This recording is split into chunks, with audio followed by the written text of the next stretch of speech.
Kamayad nga adlaw para sa tanan, kag welcome diri sa Ikaw kag ang Biblia. Why do you look at a speck in your brother's eye, but fail to notice the plank in your own eye? Matthew chapter 7 verse 3. Mga abiyan ang aton tigulo sa sining edisyon sa atong pagpangalagad, judgmental kabala. Kung sa aton pa makita mo ang muta sang iban pero ang muta mo hindi mo mabatyagan. People judge others quickly but ignoring their issues inside their hearts. Easy to point fingers or criticize mistakes, making someone feel small because of their failures. Before we condemn others, God wants us to examine ourselves first.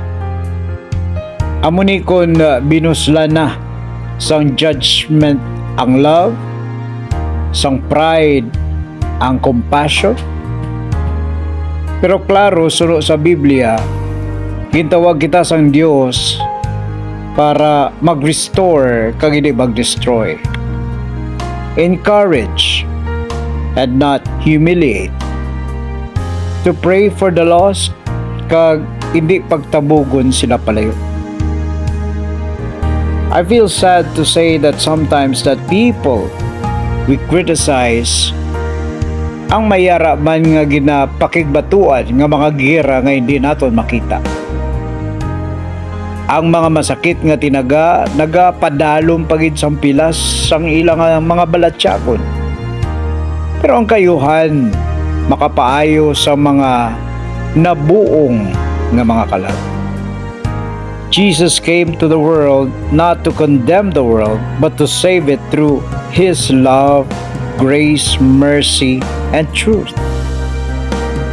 Bago kita maghala sa mga kasawayan naton sa iban, pamangkuton ta danay ang aton nga mga kaugalingon. Ginsurrender ko na bala ang akon kaugalingon sa Dios.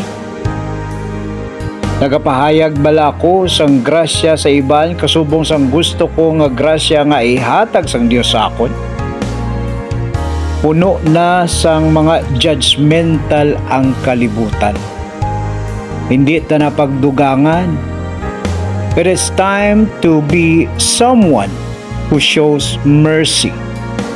Mangin instrumento kita nga manugtibong sang iban agud mangin malapit sila sa Dios.